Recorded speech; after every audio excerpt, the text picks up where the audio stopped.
All right, welcome back to the deep dive. Today we're diving headfirst into the world of property auctions, kind of like, those events you see at the Sharif Auction, where properties are gone in the blink of an eye. That's right. And we've talked about navigating these auctions before, but today's mission is to really distill it down. Like, what are the absolute must-know steps, the things you really got to watch out for, the potential pitfalls that could trip you up so listeners can really grasp the process and the risks involved? We've gone through a bunch of resources, articles, guides, all sorts of stuff, and they all seem to point to a few key areas.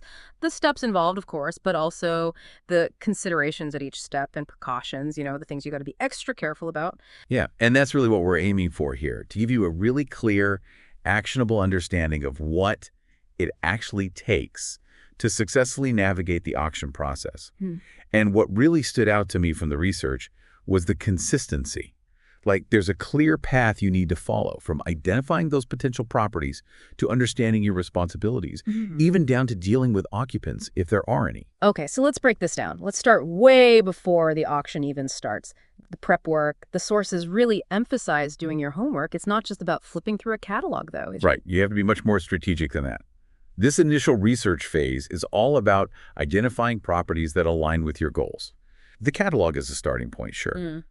But you got to go deeper. Dig into public records, see what you can find out about past sales, permits, any potential red flags. And I found this really interesting tip.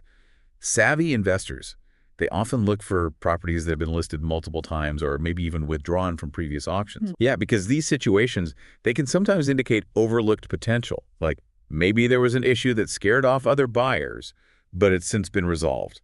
Or maybe there's some hidden value that others missed. Interesting. So a property with a bit of a history might be worth a second look. And then once you've got some potential targets, it's due diligence time. Now, this is where things get a little different from a standard property purchase, right? Because access to the property might be limited. Absolutely. That's a key distinction. Physical inspections are often restricted, so you got to become a bit of a detective. Drive-by assessments are crucial. Get a feel for the neighborhood, the surrounding properties, look at the infrastructure, the general upkeep. It can tell you a lot. And any photos, virtual tours, property reports they provide, scrutinize those. Because remember, you're working with less information than a typical sale. You got to maximize what you can get. Right. So you're really thinking beyond just the cosmetics, right? You're trying to anticipate potential issues. Exactly. Like, you might inherit an as-is property with lingering title issues, code violations from previous owners, even hidden environmental concerns. Those aren't always obvious. Makes you think. And speaking of things you can't necessarily see, the title search, that seems like a non-negotiable. It is absolutely essential. The title search uncovers any claims against the property. Liens, unpaid taxes, judgments against previous owners, you name it. It's your protection. So it's about making sure you're not inheriting someone else's financial burdens along with the property. Exactly. A clean title is the foundation of a sound investment. Finding these issues early can save you a huge headache down the road. For sure. Now let's talk about the financial side. You need to have your financing ducks in a row, and fast. It's more than just having the money. The timeline is incredibly tight. You usually need a big chunk of cash, like 20% of the sale price, ready to deposit the second you win. And then the rest within a very short time frame, often just a month. So getting pre-approved for a mortgage probably isn't going to cut it. No, not usually. Traditional mortgage processes just take too long. You need to look at alternative financing, things like hard money lenders. These are short-term loans, often with higher interest rates, but the key is they can fund quickly. So you need to have those arrangements in place before you even think about bidding. Absolutely. It's one of the biggest mistakes people make. They underestimate how fast you need access to those funds, or they don't factor in those higher interest rates when calculating their potential profit. Get your financing sorted early. It's crucial. All right, good advice. So you've done your pre-auction homework, your finances are lined up, it's the big day. What happens when you walk into the auction? First things first, you register. Get there early. You'll usually need a photo ID, proof of funds, bank statements, a letter from your lender, something that shows you can actually back up your bids. And while you're there, you need to really soak up the rules of the game, right? Exactly. Know the bidding increments, the deposit amount, the payment methods, the deadlines.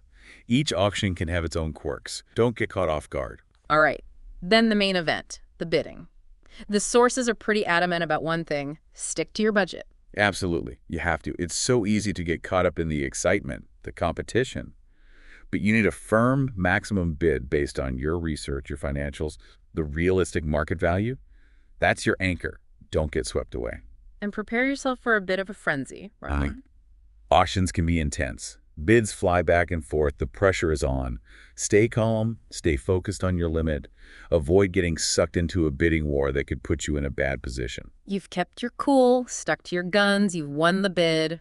What happens next? Time to pay up. As soon as the hammer falls, you'll usually need to hand over that initial deposit, that 20% we talked about. And they usually want a certified check or some other guaranteed payment. So be prepared. No time to waste. And then, of course, there's the rest of the balance to settle. Right, you'll have a specific window to pay the full amount, usually a few weeks. But confirm those details. Miss that deadline, you could lose your deposit and the property. Wow, that's a high-stakes game. All right, so you've paid in full. You're officially the owner. Is that it? Or are there more hoops to jump through? There's one crucial step to make it official: recording a deed. You have to file it with the county clerk's office, the one that handles property records for the area. That's what formally transfers ownership into your name. Okay, and what about, let's say you've bought this property and you find out someone's still living there. What do you do? That's a tricky situation. Whether it's the previous owner or tenants, you have to follow the legal eviction process. Every jurisdiction has its own rules. Don't try to force them out yourself. You could land in some serious legal hot water. So no DIY evictions. Exactly. Get legal advice if you need to. Now, sometimes, and this can be frustrating, a property gets pulled from the auction entirely. It can happen for a few reasons. Right, like the seller changes their mind. Yeah, that happens. Or maybe some legal or title issues pop up last minute.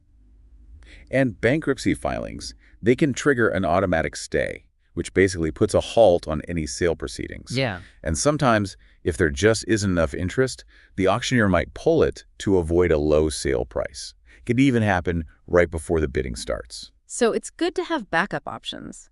So to recap, before you even think about placing a bid, what are some crucial precautions? Okay, number one, know your financial limits. It's not just about the winning bid, it's the deposit, the full payment, and don't forget potential renovation costs. Auction properties are often sold as is, remember, so factor in those repairs. Right, so those hidden costs can really add up. Exactly. Number two, assess the property as thoroughly as you can, even with limited access. Try to uncover any potential issues. And last but not least, make sure every single step you take, especially if there are occupants, is completely legal. Don't cut corners. It could backfire spectacularly. So to wrap up, navigating property auctions, it's not for the faint of heart, right? Definitely not. It requires careful preparation, a solid understanding of your financial situation, and a willingness to move quickly. And it sounds like having some experienced professionals on your side could be invaluable. Couldn't agree more. A good real estate broker who specializes in auctions, or a lawyer who understands real estate law, they can guide you through the complexities and minimize your risk. So final thought for our listeners, considering the fast-paced, high-stakes world of property auctions, what seemingly small detail, what overlooked element could unexpectedly torpedo a potentially great deal? Something to think